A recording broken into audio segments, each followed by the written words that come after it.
Ahora sí, no estamos grabando, no iba a llamar la atención el rector.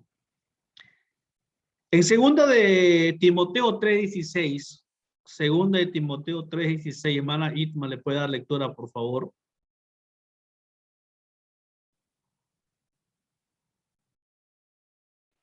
Pastor, lo voy a buscar. Primera Timoteo, ¿cuánto dijo, pastor? Segunda de Timoteo 3:16.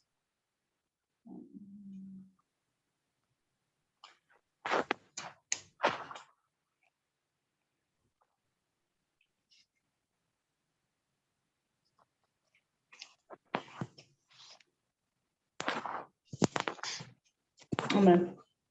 Segunda Timoteo 3:16 dice: toda escritura es inspirada por Dios y útil para enseñar, para redarguir, para corregir, para instruir en justicia. Útil para enseñar, para redarguir, para corregir y para instruir en justicia, dice la palabra. ¿No? Entonces, la naturaleza y la importancia y contenido de la Biblia son aspectos importantes para la educación cristiana. Y aquí lo podemos ver en segunda de Timoteo. Dice la palabra segunda de Timoteo: para corregir, para enseñar, para instruir. ¿No? Las escrituras proveen a la educación cristiana el fundamento de su filosofía, la base de sus principios y el contenido de su currículo. La escritura provee eso a la educación cristiana. En la Biblia también se encuentra claves para su metodología y actividad.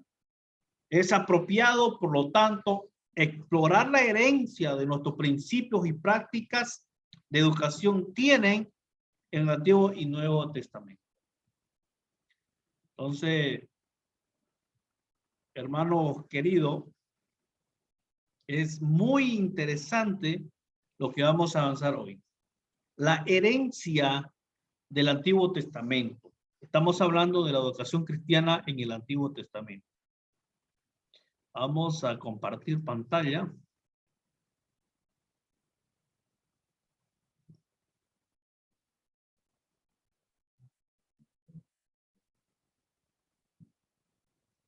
No, vamos a compartir de nuevo.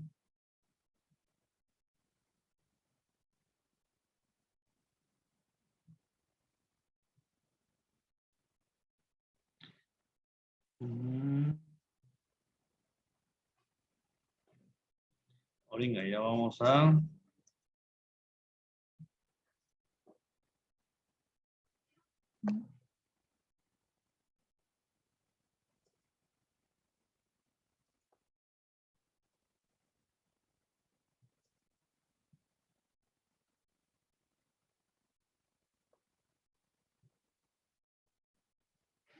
No está... Ahorita vamos a...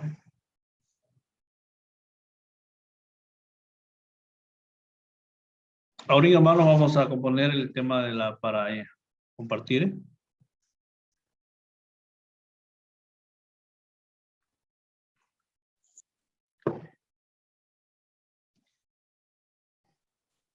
Esta pesa, no se escucha, no sé si será solo aquí, no se escucha, se congela. Ahora sí. Educación en el Antiguo Testamento.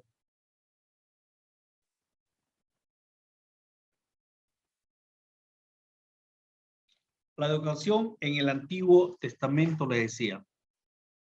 Dado que el cristianismo ha observado gran parte, escuche bien esto, estamos hablando de la educación en el Antiguo Testamento, la educación, una actividad primordial, el énfasis hebreo de la enseñanza y la instrucción les ayudó a permanecer como el mar resistente e imprescindible de los pueblos.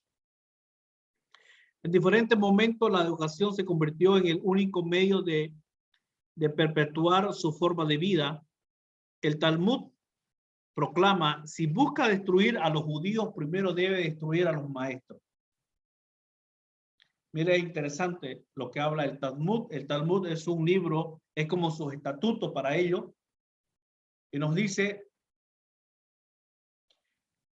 si busca destruir a los judíos, primero debes de destruir a sus maestros. ¿Sabe qué? La educación en el Antiguo Testamento, en el mundo judío, es sumamente importante para ellos. El niño a los 13 años es mayor de edad en Israel. A los 13 años el niño ya es mayor de edad. A los 13 años ya puede formar su hogar. A los 13 años el niño puede casarse. A los 13 años el niño recita, escuche bien esto, a los 13 años el niño recita la Torá de memoria. Es increíble, ¿no? A los 13 años el niño ya es mayor de edad en Israel. A los 13 años puede casarse, puede construir su hogar. Y lo más importante para ellos, que a los 13 años ya recita la Torá o el Antiguo Testamento de memoria. O sea, para ello, hermano, el leer la palabra, el recitar la palabra es algo normal para ellos. Es como desayunar, es como lavarse los dientes. O sea, ellos todo el tiempo en las mañanitas están estudiando la Biblia. Están estudiando. Y es interesante, mire, en el Talmud, ahí en el libro o en los estatutos que ellos llevan, si busca destruir a los judíos, primero debe destruir a sus maestros. Si nosotros queremos destruir a un judío, queremos engañar a un judío, que los judíos desaparezcan, o que los grandes judíos, o que los grandes rabinos judíos desaparezcan, ¿qué tenemos que hacer? Primero destruir a sus maestros, ¿no?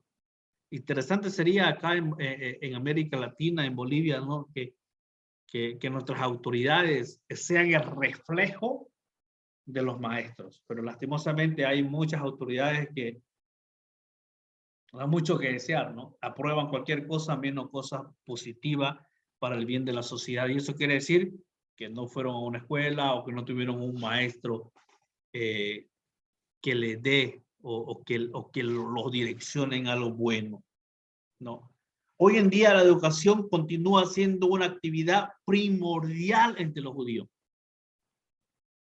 Hoy en día la educación para los judíos es algo que realmente va más allá de una herencia económica, va más allá de muchas cosas que para nosotros tal vez es importante, ¿no? Hoy en día en Israel no hay niño que no quiera estudiar. Hoy en Israel no hay hijo que diga que tiene 12, 13 años, ya no quiero ir al colegio, y los papás no quieren, no lo mandan. No hay eso. En Israel no hay eso. En Israel es algo que la educación para ellos es sagrado.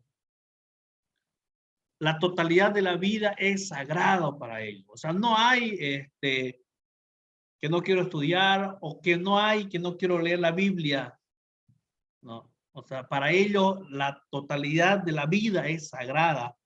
Este concepto les dio a los hebreos un enfoque integral respecto a la vida. Para ellos, amar la vida para ellos la vida es sagrada, en toda su totalidad. Este concepto les dio a los hebreos un enfoque integral a la vida. No había separación de lo sagrado y lo secular. Toda la verdad es la verdad de Dios. O sea, todo para ellos es verdad de Dios. Todo para ellos es sagrado. ¿No? Para los judíos, No hay mentira. Para los judíos no hay mentira. No existe la mentira para los judíos. Para los judíos es toda la verdad. No, acá decimos no música secular. Creo que el pastor Douglas le enseñó que no hay secular, no hay trabajo secular. Trabajo es trabajo. Todo es dado por Dios. ¿Sabe qué? Y eso es para los judíos. Para los judíos no hay lo profano o lo sagrado y lo secular no. Para ellos no. Para ellos es todo sagrado. Por eso le decía, para los judíos no hay mentira. Por ende, toda la verdad es la verdad de Dios. Si usted le está mintiendo a un judío, él la va a creer. Él la va a creer lo que usted le está diciendo, por más que usted sepa que le está mintiendo. ¿Por qué? Porque para el judío no hay una separación entre lo profano o entre lo secular y lo sagrado. No hay para él. Para él es toda la verdad y toda la verdad proviene de Dios. Entonces hay que tener mucho cuidado. Cuando el todo de la vida es sagrado, escuche bien, esto es interesante, esto es muy interesante y nadie se lo va a enseñar. Cuando el todo de la vida es sagrado, toda actividad es para la gloria de Dios. Mire, el concepto que los grandes judíos, que los grandes rabinos le meten a los alumnos, le introducen a sus estudiantes, cuando todo de la vida es sagrado, toda actividad es para la gloria de Dios. Y yo creo que el día lunes o miércoles les decía a los estudiantes de introducción a la Biblia, no, yo les decía a ellos que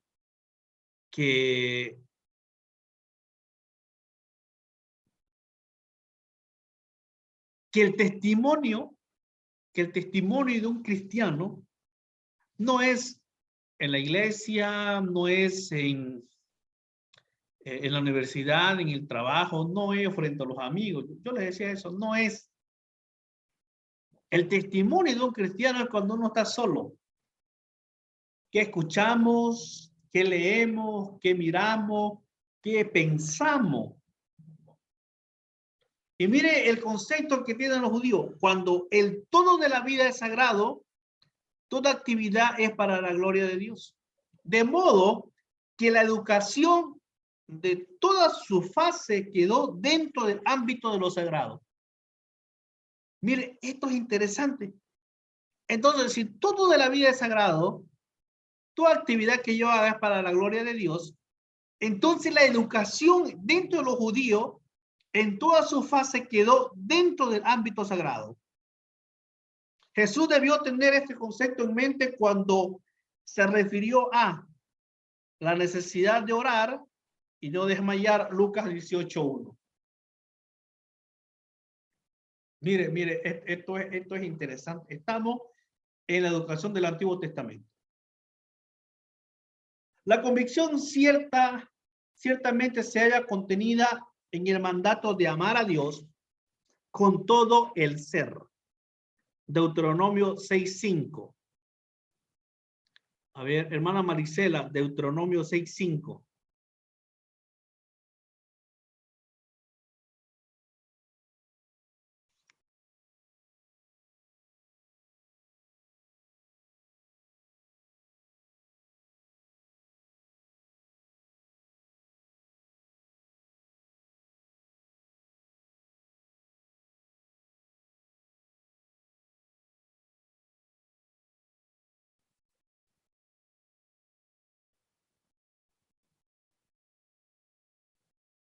Deuteronomio 6:5.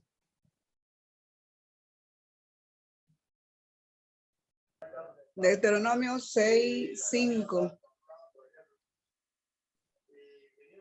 Y amarás a Jehová tu Dios con todo tu corazón, con todo tu alma y con todas tus fuerzas.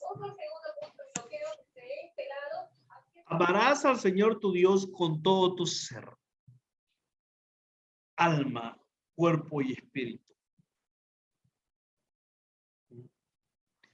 Pablo enfatiza de la misma idea cuando escribe orad sin cesar en primera de Tesalonicenses 5:17. Hacelo todo para la gloria de Dios, 1 Corintios 10:13. Hermanos, entonces, si todo en la vida es sagrado, todo lo hacemos para la gloria de Dios, y dentro, y ahí adentro queda la educación, en toda su fase, en lo sagrado. Entonces, hermanos, estamos hablando que la educación cristiana es sagrado para los judíos y tiene que ser sagrado para nosotros. La educación centrada en Dios, Dios es santo. La educación era práctica. Escuche, esto es lindo. La educación era práctica, aprender haciendo. Hermana Maricela, usted que es profesora de matemática, un estudiante que no tiene práctica en matemáticas, ¿sabe o no sabe? Si no practica el matemática, no puede entender, porque eso viene lógicamente para el aprendizaje. Todo es práctica. Este concepto lo tienen los judíos enteramente en su cabeza. Dice que la educación se aprende haciendo. La educación se aprende haciendo. Frase muy popular hoy en día, era una política estándar de los hebreos. Para ellos, si usted no practicaba, no iba a aprender. No iba a aprender. Las comidas adecuadas y las prohibidas, así como otros asuntos concernientes a la salud, la conversación, la imitación y el ejemplo eran métodos educativos efectivos mucho antes que se establecieran las escuelas judías normales. La educación producía resultados. La educación en los judíos producía resultados. ¿Y en qué resultado?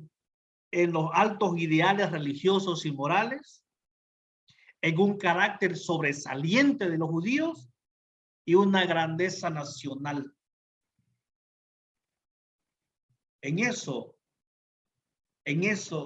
la educación tenía que sacar los altos ideales religiosos y morales, un carácter sobresaliente entre los estudiantes y una grandeza nacional. ¿Sabe qué?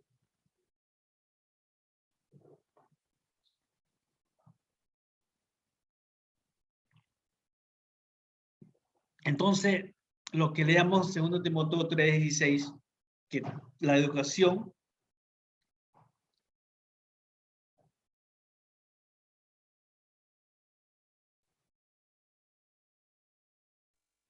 Pésimo, no se escucha nada.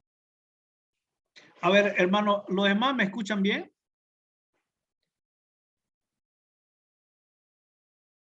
El rato se congela. Ya, los dos de Guarayo están con mala señal. Hermana Giovanna Jaldín, ¿usted me escucha bien?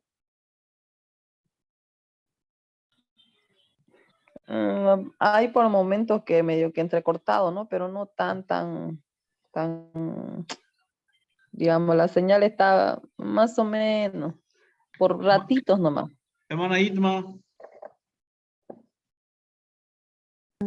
Pastor, me parece que es cuando hace las pausas. Yo no lo siento cortado. Se está moviendo, pero está en pausa. O sea, no está hablando en ese momento. Ah, ya. Ok, entonces los de Guarayo están mal de señal. Tienen que cambiarse a Tigo.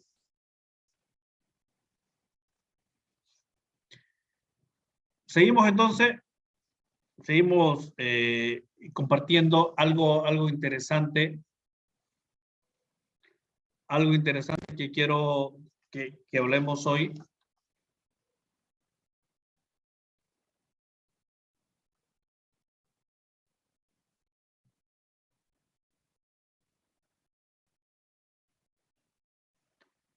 Entonces le decía que 2 Timoteo 3:16 habla de la importancia y el contenido, todo en la palabra de Dios. ¿Sabe qué? Y esto es interesante. Esto es muy, muy interesante. Que la educación centrada en el hogar, dentro del ambiente judío, la familia era el lugar importante de la actividad educativa. El padre era responsable de instruir a sus hijos. Mire lo que habla acá. La familia era el lugar más importante, o es más importante hoy en día todavía, dentro de la educación cristiana. Dentro de la educación cristiana. El padre era responsable de instruir a sus hijos, lo que habla en Deuteronomio 6:6-9. ¿No? Lo que habla, y le enseñarás a tus hijos, estando acostados, andando, cuando se acueste, cuando se levante. Ese era el papel del padre. Ahora, ¿cuál era el papel de la madre? ¿Cuál era el papel de la madre? El papel de la madre le enseñaba activamente a sus hijas y a sus hijos el arte doméstico. Escuche bien. El padre le enseñaba la palabra a sus hijos. Le enseñarás a tus hijos estando acostados y todo lo demás. ¿Y cuál era el rol de la madre en el Antiguo Testamento y hasta hoy en día en los judíos? ¿Cuál era el rol de la madre? La madre le enseñaba a sus hijos y a sus hijas el arte doméstico. Además, la madre le enseñaba a sus hijos el respeto que deberían tener a sus padres. Mire, esto es interesante.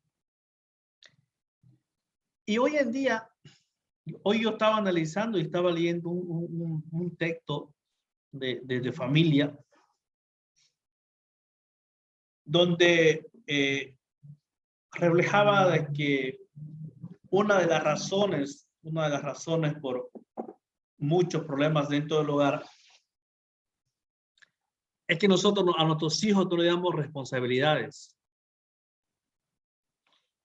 No le damos responsabilidades. Otro es que a nuestros hijos, a los varones, y hay muchos hogares, no digo todo, pero hay muchos hogares que el hijo no lava los platos, que el hijo no trapea, que el hijo no cocina, que el hijo no lava la ropa, que el hijo no lava el baño, que el hijo no hace nada porque supuestamente eso es trabajo de mujer. Pero tan equivocado que estamos nosotros hoy en día, que esta actividad viene ya desde el Antiguo Testamento y es dada por Dios.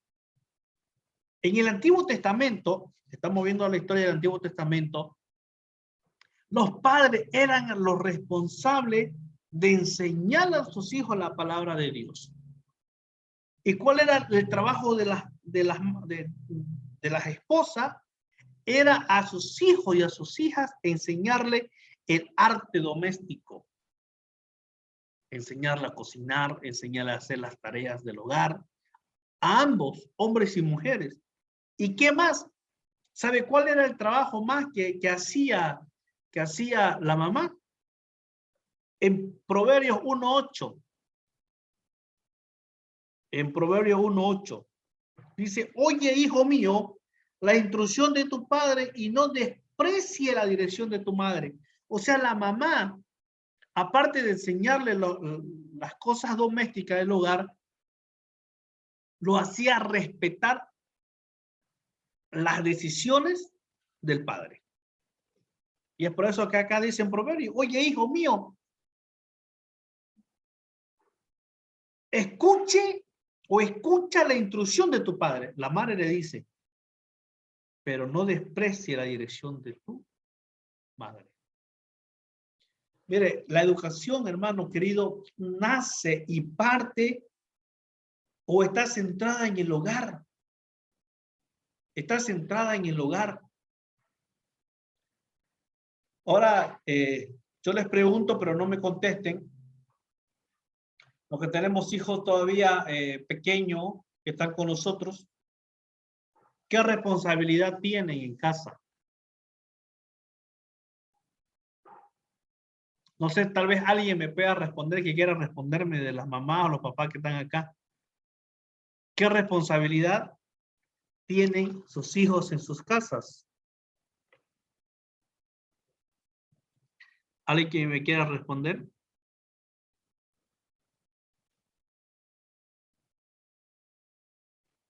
Depende de la edad, pastor, van las responsabilidades en el hogar. Ya uno, a medida que va cumpliendo más edad, se le va asignando distintas tareas, pero en cuanto a sus deberes como niños, igual hasta cierta edad tienen el deber de estudiar y cumplir, ¿no? En sus estudios. Y bueno, eso sería. ¿Será que acomodar el cuarto puede ser una tarea para los pequeños? Es una obligación, es un deber que ellos tienen, el levantarse después de hacer sus otras cosas que tienen que hacer primero. Uno tiene que enseñarle al hijo que en lo que uno abre su ojo depende de la edad, porque desde chiquitín aquí, por ejemplo, tengo mi sobrinita, yo que tiene 4 años, ella sabe que uno tiene que dar gracias a Diosito, y ella sabe que tiene que lavarse la cara, los dientecitos, y ya ellos van sabiendo desde esa edad. Sin embargo, muchos padres creen que todavía no es la edad, que es chico, que es un pequeño, que no entiende. Mentira del diablo, porque el niño entiende desde el vientre de la madre. Entonces, ahí tenemos que nosotros enseñarle al niño todo el tiempo para que vaya asimilando esas enseñanzas que se debe enseñar a nuestros hijos. Y ahí Dios nos dice pues, que aunque sea viejo, se va a acordar, porque yo me acuerdo de las enseñanzas de mis padres de pequeña hasta ahorita y no se me olvidan. Mi hija tiene 8 años y mi hija tiene 2 trabajos en la casa. Aparte de acomodar su cuarto, que es obligación de ella, porque ella vive ahí y todo lo que tiene de ella. Pero en la casa tiene 2 trabajos y ella lo tiene que cumplir porque lo tiene que cumplir. Uno es barrer la casa. Al comienzo no sabía barrer, pero hoy ya ella se levanta, se asea de todo y empieza a barrer. Y lo segundo es lavar el baño. Eso es su tarea que ella tiene que hacer porque está establecido en la casa, ¿no? Tal vez no lo hace como uno quiere que lo haga, pero lo tiene que hacer, ¿no? Entonces, mire, hermano querido, y dentro del Antiguo Testamento la educación se centraba en el hogar. Y no lo digo yo. No lo digo yo, lo dice la palabra. No, el hombre, el varón, era el encargado, o sea, el sacerdote de la casa de leer la Biblia, de enseñarle a orar al hijo. Y la madre era la encargada de enseñarle los trabajos domésticos en el hogar. A los dos. A los dos. No solamente a la mujer, porque la mujer era de la cocina, no, a los dos. Y es por eso que ahí en Proverbios podemos encontrar, oye, hijo mío, dice la mamá. Oye, hijo mío, la instrucción de tu padre y no desprecie la dirección de tu madre. Entonces, ¿dónde nace la educación? En el hogar. En el hogar. Ahí nace la educación. Así que, mamás, hay que darle responsabilidades a nuestros hijos. Hay que darle responsabilidades. Y me gustó hace un domingo atrás, no me equivoco, el domingo atrás que pasó, el pastor que vino a predicar en La Paz, él dijo, no sé, creo que tenía 7, 6 años su hijo, y el hijo era el encargado de poner papel higiénico en el baño. Él era el encargado de que no falte papel higiénico en el baño. Ya es una responsabilidad. Ya le estamos dando una responsabilidad, ¿no? Lugares de adoración. Estamos estudiando la educación en el Antiguo Testamento. Lugares de adoración. ¿O alguien tiene alguna duda de este punto? ¿Alguna pregunta?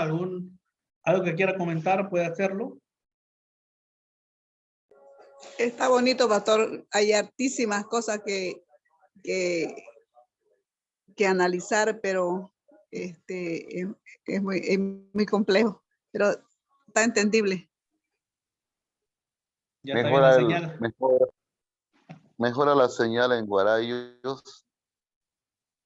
Y con relación al tema, yo pienso que más que tarea u obligación que tienen los niños para con los quehaceres, habría que llamarlos hábitos, ¿no? Así como es el hábito de desayunar, también el hábito de saludos, también eso de limpiar, de hacer, de acomodar, también podríamos llamarlo entre hábitos, porque si lo llamamos tarea, suena a tarea o obligación, o sea, algo imperativo.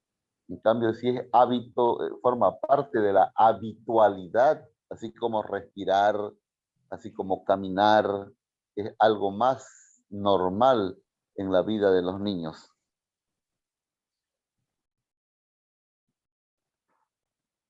Muy interesante, muy interesante. Y se congeló otra vez.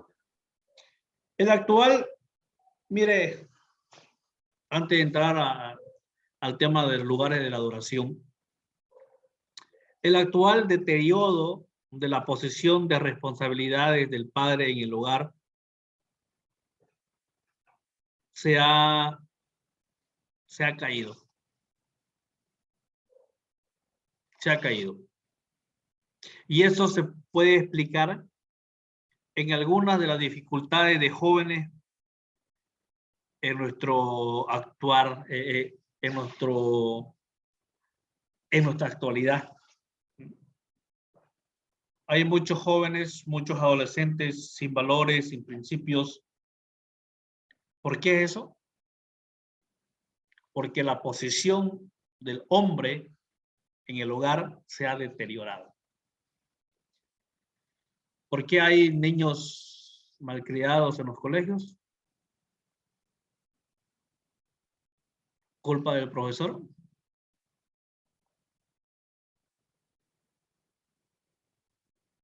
¿Por qué hay niños malcriados en los colegios? Porque en casa no hubo una educación. Mire, y para los judíos, hermanos queridos, para los judíos, la educación es algo sagrado. Es algo sagrado. Y ellos, para que exista una buena educación, no es con palo, no es con huasca. Es haciéndole repetir día y noche hasta los 13 años la palabra de Dios. A los 13 años el niño judío ya es mayor de edad, puede casarse, puede formar su hogar y sobre todo lee la Torah o lee la palabra de Dios, la recita la palabra de Dios. Vamos a ver los lugares de adoración. La primera función de la sinagoga fue la instrucción en la ley. La primera función de la sinagoga o en la sinagoga fue la instrucción de la ley o en la ley. No, antes no había. Entonces, para que funcione la sinagoga era porque la ley lo hablaba, porque la ley lo decía. No. Entonces, es probable que la sinagoga como institución haya surgido para llenar una necesidad durante el exilio y la dificultad nacional en Babilonia y Persia. Escuche bien, esto es interesante. La primera función de la sinagoga fue la instrucción en la ley. No. La ley dijo que van a hacer una casa, una sinagoga, un templo. Ya. Eso fue en el tiempo de Moisés, cuando Dios le dice a Moisés, vas a hacer el arca, porque ahí va a estar la ley y todo lo demás. Pero luego la sinagoga o el templo como institución ya surgió o haya surgido para llenar una necesidad durante el tiempo del exilio.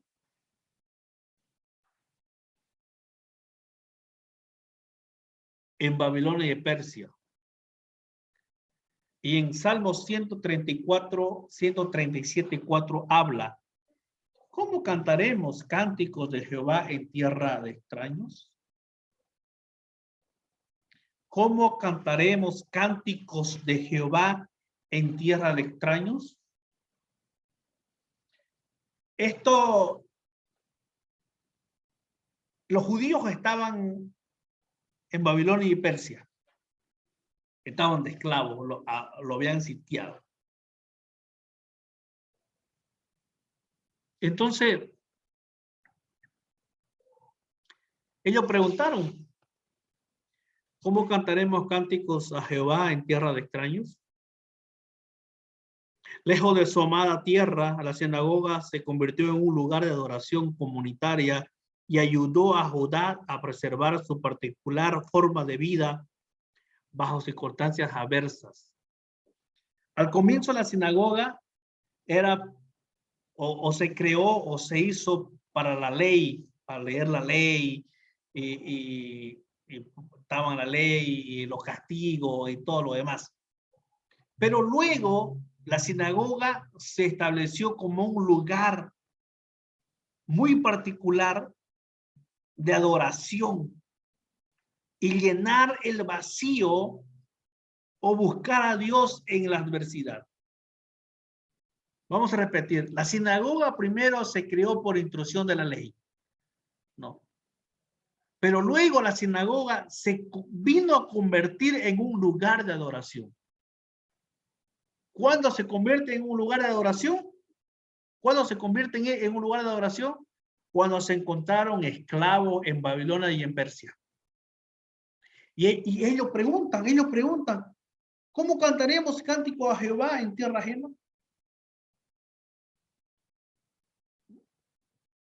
¿Cómo cantaremos a Jehová cánticos en tierra ajena? O sea, ellos estaban tan preocupados y dijeron, Señor, ¿cómo vamos a hacer esto?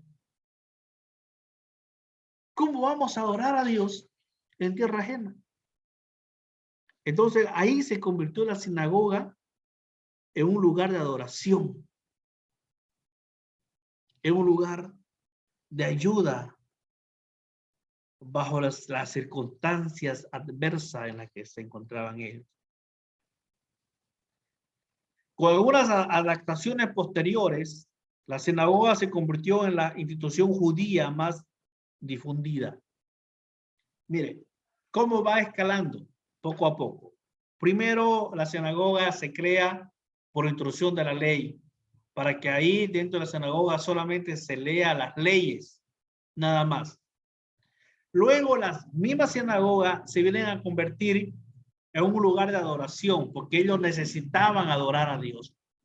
Y luego, más adelante, las mismas sinagogas se vinieron a convertir en instituciones judías como escuelas ya. Como escuela. Mire cómo va yendo, ¿no? Primero, la sinagoga era instrucción de la ley. eran para leer las leyes, los castigos, era para eso. Tiempo después, las mismas sinagogas se convierten en templos de adoración. Tiempo más adelante, esas mismas sinagogas ya no solamente eran templos de adoración, sino que se convierten en instituciones educativas. Entonces, seguía cumpliendo como salones para cuando había juicio, cuando había determinaciones que tenían que leer ellos las leyes, pero también ya lo ocuparon como templos de adoración. Y luego lo adaptaron para templos de adoración y instituciones educativas. Me imagino que fueron adaptándola con aulas, con cursos, no sé qué más, para que ahí ya se enseñen y ahí empezaran a funcionar las academias, las primeras academias de los judíos. Entonces paulatinamente la fueron adaptando a medida del tiempo y a las circunstancias.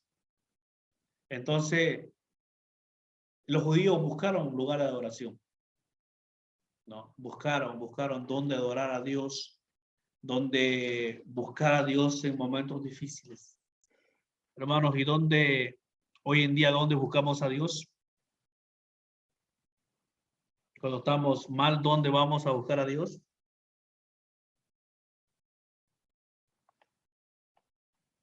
A las iglesias. A las iglesias, ¿no? A través de la sinagoga, los hebreos alcanzaron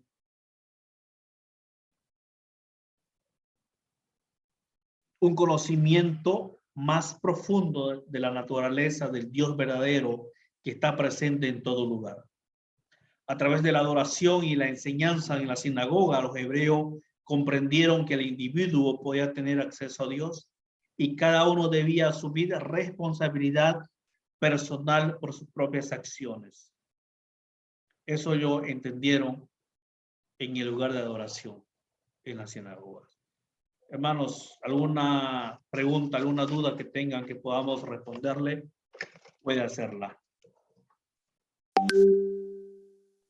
Estamos hablando de la educación en el Antiguo Testamento.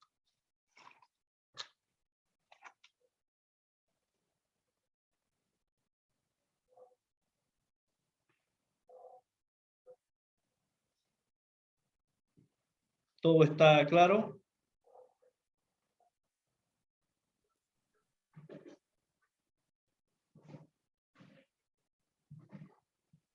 Hermanos, mañana domingo tienen para hacer, el domingo tienen para hacer lo que no han hecho sus clases en sus iglesias. Tienen para el domingo de tiempo para hacer.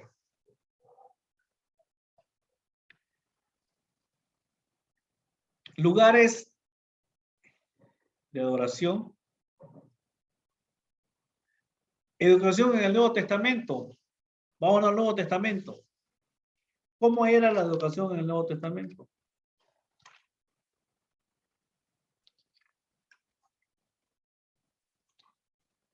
La influencia del Antiguo Testamento.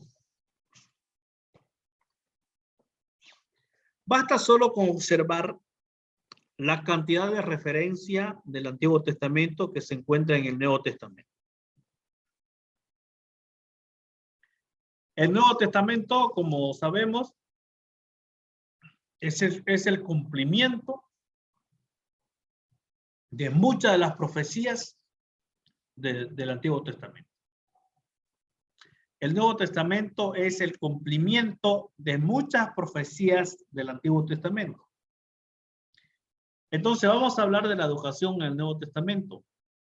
Inciso A, la influencia del Antiguo Testamento en el Nuevo Testamento.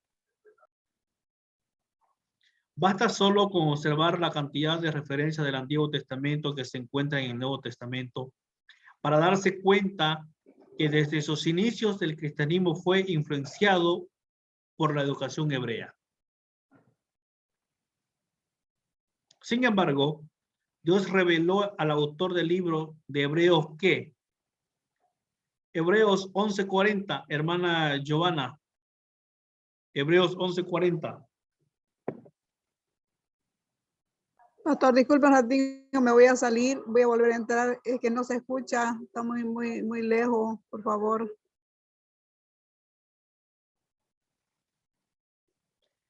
Hebreos 11:40, hermana Giovanna.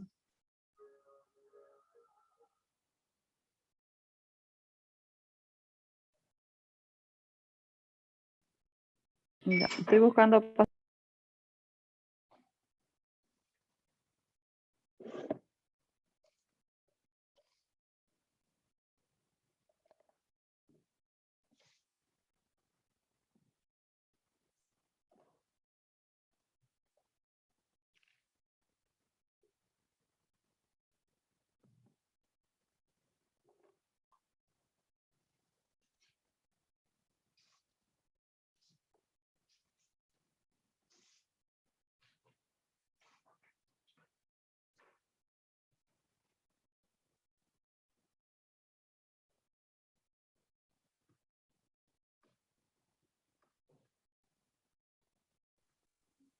Hebreo 11:40. Sí. ¿Puedo leer? Puede leer. Proveyendo Dios alguna cosa mejor para nosotros. ¿Está bien? Para Sí, está bien. nosotros. Está bien, está Para bien. que no fuesen ellos perfeccionados aparte de nosotros. Amén. Está bien. Basta solo con observar la cantidad de referencias del Antiguo Testamento, hablábamos, para darnos cuenta que desde sus inicios el cristianismo fue influenciado por la educación hebrea. Sin embargo, Dios se reveló al autor de los Hebreos cuando dijo, no fuesen ellos perfeccionados aparte de nosotros. Jesucristo, el autor y consumador de nuestra fe en Hebreos 12:2, es quien perfecciona aquello que nos ha sido enseñado a través de las Escrituras. Nosotros hemos sido perfeccionados. ¿Por quién? Por Jesús. La influencia, hermanos, del Antiguo Testamento fue tremendo para el Nuevo Testamento. Fue tremendo porque las costumbres hebreas, todo un pueblo hebreo venía, ¿no? Pero nosotros que no somos hebreos, que somos gentiles, dice en Hebreos, no es en ellos perfeccionados aparte de nosotros. O sea, nosotros fuimos perfeccionados en esa educación. En esa educación, nosotros fuimos perfeccionados por Jesús. Entonces ya no tanto estamos influenciados por las costumbres hebreas, porque no somos hebreos, somos gentiles, ¿no? O sea, acá nadie tiene, hay un movimiento religioso, los israelitas del Nuevo Pacto, acá en América Latina, en Bolivia creo que está pegando muy fuerte, ¿no? Y quieren llevar todas las costumbres hebreas, la barba, con el pelo largo, con la kippah, la ropa, no sé qué más hay costumbres hebreas. Pero dice la palabra, ustedes fueron perfeccionados por el autor y consumador que es Jesús. Apagar esa luz afuera, chiquita. Apagar esa tele allá. ¿Está encendida esa tele?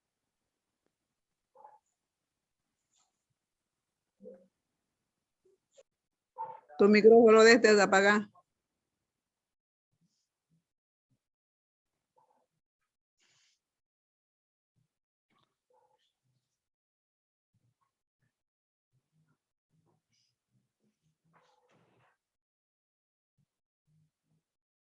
Esto es como maestro.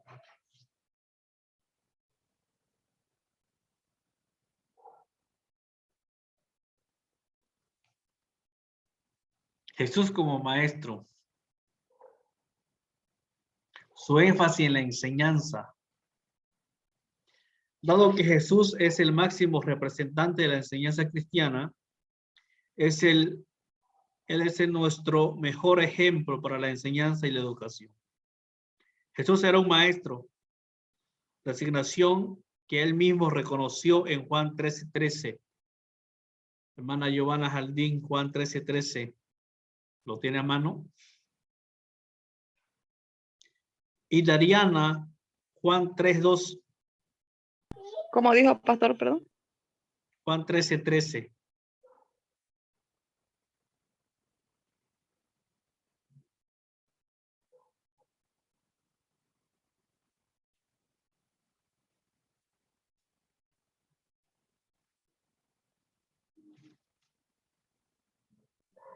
Amén. Juan 13:3.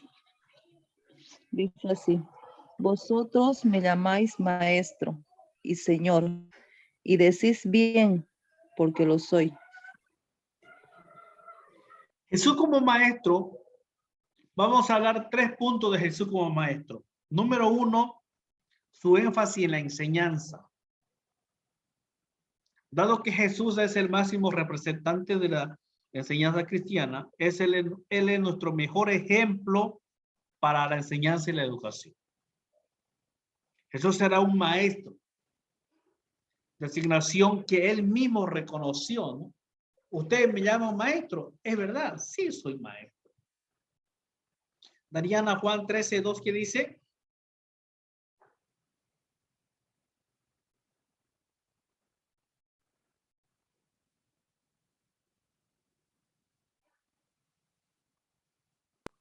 Amén, pastor. Dijo Juan 13:2. 3:2. 3:2. Ya, dice, este vino a Jesús de noche y le dijo: Rabí, sabemos que has venido de Dios como maestro, porque nadie puede hacer estas señales que tú haces si no está Dios con él. Jesús como maestro, en 3 puntos. 1, su énfasis en la enseñanza, ¿no? Él reconoció que era el maestro por excelencia, y de ahí Nicodemo les, maestro, sabemos de que tú vienes de Dios porque todas las cosas que haces provienen de él. Muchos libros, muchos autores han escrito para describir a Jesús como maestro y para demostrar su énfasis que él dio en la enseñanza. Y hay un libro muy reconocido, que titula Enseñar como él enseñó, de Robert del Naye, que alguien lo quiera buscar. Jesús como maestro. ¿Qué más? Sus objetivos. Sus objetivos. Aunque el objetivo principal de Jesús era traer vida a la humanidad, Juan 10:10. Mire, ¿cuál era el objetivo de Jesús? El objetivo principal de Jesús era traer vida a la humanidad, Juan 10:10. Pero no solamente se centró en traer vida a la humanidad. Nos dice, yo vine a dar vida y vida en abundancia, sino que también enseñó, hizo discípulos. Él comunicó la abundante calidad de esa vida a través de su enseñanza.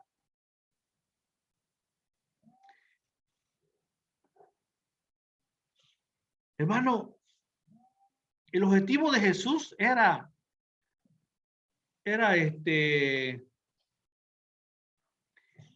dar vida. El objetivo de Jesús, hermano, era dar vida, como dice Juan 10:10. Vida en abundancia. Pero él, ¿cómo dio esa enseñanza? O sea, ¿cómo dio vida? Él, a través de la enseñanza. Su mensaje incluía un concepto más claro de Dios: liberación del dolor, libertad de temores, victoria sobre la tentación. Pero ¿cómo lo daba a Jesús eso? Enseñando. Ese era su objetivo de Jesús. Claro, Jesús como Dios podía dar vida. Un soplo y listo. Pero no lo hizo así. Lo hizo enseñando. Entonces, ¿cómo podemos aplicarlo hoy en día, en estos momentos nosotros? Que cuando enseñamos, ¿qué estamos dando? Cuando enseñamos, ¿qué estamos dando? Estamos dando vida. Estamos transmitiendo vida. Mira, que Jesús no es interesante, ¿no? Muchas veces nosotros decimos, Jesús vino a dar vida, vida en abundancia, sí, perfecto, pero pensamos que como Dios, o no sé cómo pensábamos, cómo era. Pero hoy nos hemos dado cuenta que ese Juan 10:10 de Jesús dar vida y vida en abundancia, ¿cómo Jesús lo dio? Enseñando, haciendo discípulos, dando las parábolas, enseñando. Así, queridos maestros que hay acá, la mayor parte de sus maestros, cuando usted enseña, ¿qué está dando? Vida. Vida. Está dando vida. No solamente dar vida es donar sangre, sino es enseñar. Yo soy muy agradecido con mis maestros. Yo a todos mis maestros de colegio los recuerdo, porque gracias a ellos estoy aquí frente a ustedes. Y aquí hay dos personas que fueron mis maestros. Dos personas que fueron mis maestros. Sin darnos cuenta, la vida da vuelta. Ahora yo soy su maestro. Ahora yo lo puedo aplazar. ¿Por qué? ¿Por qué? Porque nos dieron vida. Es pudiendo. Nos dieron vida. Nos dieron vida. ¿Sabe qué? Yo cada 6 de junio, día del maestro, me acuerdo de todos mis maestros. De cada uno, desde que tengo uso de razón, desde primero básico, me acuerdo quiénes eran mis profesores. Yo digo, algún día, no muy lejano, me gustaría reunirme con todos ellos para agradecerles. Ya sé, no recuerdo, hace unos 2, 3 años atrás, fui al colegio donde yo salí, a la central, donde yo estudié básico, fui a dictar unos talleres a los maestros. Y muchos maestros que eran mis maestros estaban sentados ahí ya, canas blancas, mayores, ¿no? Y sin darnos cuenta yo le estaba dictando, lo estaba capacitando a ellos en un tema, ¿no? Y como le digo, con mucho respeto, aquí hay dos personas que fueron mis maestros, que me dieron vida, me transmitieron vida. Y eso es lo que yo le estoy transmitiendo a ustedes, queridos estudiantes, le estoy transmitiendo vida. Ustedes deben transmitir vida también. Deben transmitir vida a otras personas. Y eso Jesús nos enseñó. Jesús nos enseñó vida. O sea, Juan 10:10 no se refiere, Jesús vino a dar vida y vida en abundancia, que Él murió en la cruz, está bien, es parte de eso. Pero más es enseñando. Número 3, sus métodos y principios de Jesús. El método de enseñanza directa fue y esto es muy interesante. Tuve que leer mucho para poder entender esta palabra. Escogencia deliberada de Jesús. ¿Qué quiere decir escogencia deliberada? Que Jesús, tus enseñanzas no las escribió, sino las practicó, las puso en práctica. Eso quiere decir escogencia deliberada.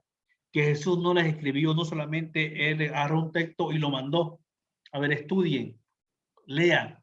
No, sino que Él las enseñó, las practicó, las puso en práctica sus enseñanzas con sus discípulos, con sus estudiantes. Jesús enfatizó las verdades que los hombres ya conocían. Mire, Jesús empezó a enseñar las verdades que los hombres ya conocían. Recalcó lo que había sido revelado en las Escrituras. Jesús venía y les explicaba algo que ya estaba escrito en la Biblia, que ya estaba escrito.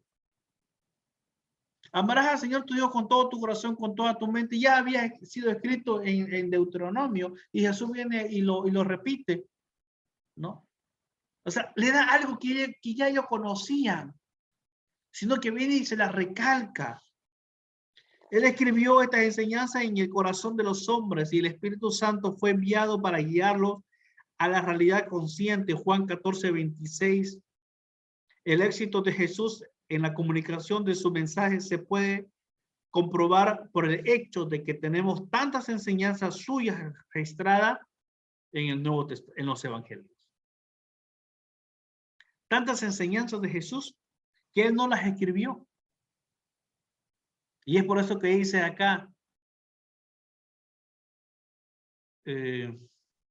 esa palabrita que no recuerdo, de designación o designación, ¿no? Esta palabrita acá puedo. Escogencia deliberada. Quiere decir que él no las escribió, que las puso en práctica. Y otro vino y él las escribió. Todas las enseñanzas de Jesús, ¿no? A ver, ¿qué enseñanza de Jesús te recuerda?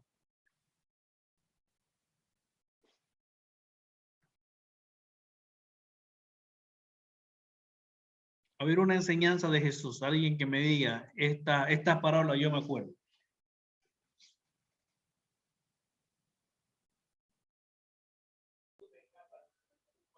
Del hombre sabio. El hombre sabio casa construyó. Jesús empleó buenos principios educativos, tal como se observa en la parábola de los talentos, Mateo 25, 13 al 30, una parábola muy interesante de los talentos. Es un principio educativo. Jesús reconoció el potencial de cada individuo y le desafió a desarrollar todo el potencial dado por Dios. ¿Sabe qué? Y las enseñanzas de Jesús no la daba por dar. Él miraba a qué clase de gente se iba a tocar o iba a enseñar y ahí les enseñaba cierta parábola o cierto tema. Por ejemplo, esta parábola de los talentos, ¿a quién la contó? A los publicanos, a los tesoreros se la contó. Esta parábola de los talentos no se le iba a contar a Pedro. Pedro era un pescador que no entendía de número. No entendía de número. ¿Y cómo le enseñó a Pedro? El tema, ¿cómo le enseñó a Pedro? Yendo con él al mar. Pedro dice que había pescado toda la noche. Pedro había pescado toda la noche. Y aparece Jesús.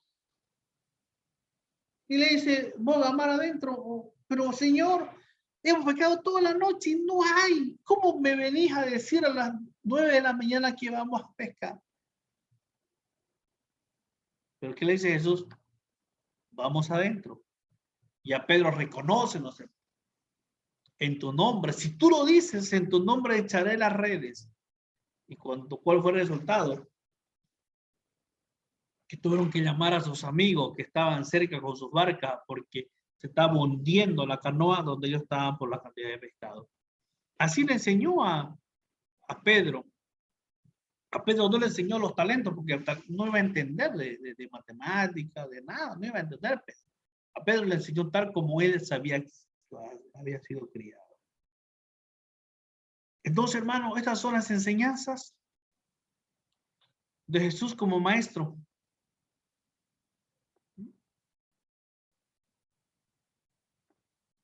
Sus métodos y sus principios. ¿Preguntas, hermanos? ¿Dudas que tengan de la educación en el Nuevo Testamento?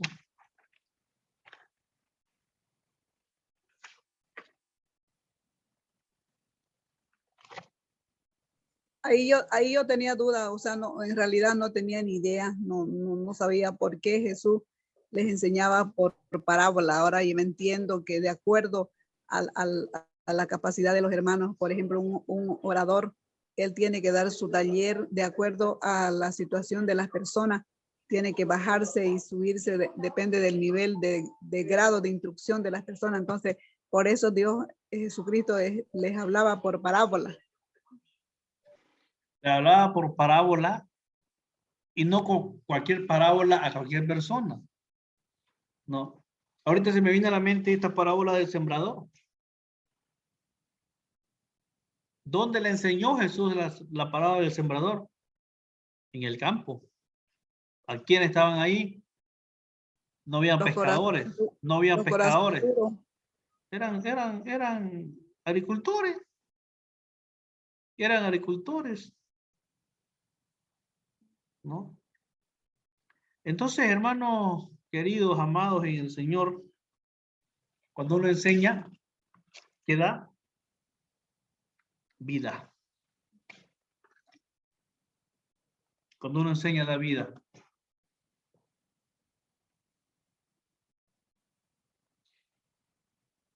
Hermanos queridos, ¿qué hora son? Las 9 y más.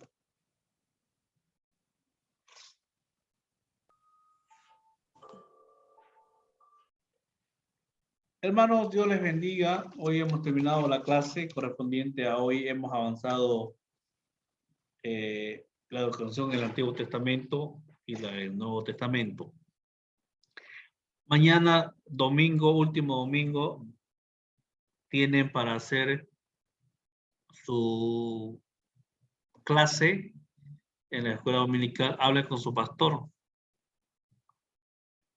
Y si alguien no tiene esperanza de vida, tiene 3 clases que ustedes pueden ir y dar su clase allá. Pastor, disculpe una consulta, si es que se puede. Es que yo he preparado un tema todo referente al amor y le he dado, o sea, le voy a dar la clase el martes a las 5 de la tarde a un grupo de jóvenes. Tenía que darlo este martes, pero no pudimos en realidad. Hubo algo inesperado, entonces no pude. Yo tengo preparado ya, lo he preparado con ellos y no sé si hay esa posibilidad que yo se le envíe tras que termine nomás de instalar mi clase. Está bien, hermana, no hay problema. No hay problema. Si usted la va a hacer, hágala. Yo vine a dar vida. No vine a aplazar. Lo demás, Dariana creo que ya me mandó. Está bien. Hermano de este ya me mandó. Los demás tienen hasta mañana, toda la mañana en su escuela dominical. ¿Dudas, hermanos? No hay dudas. Mañana, hermanitos de la caridad, terminamos las clases de mañana, concerniente a educación cristiana. Mañana vamos a hablar todo sobre educación. Mañana vamos a hablar todo sobre la escuela dominical. Mañana nos centramos solamente en la escuela dominical. ¿Qué clase debería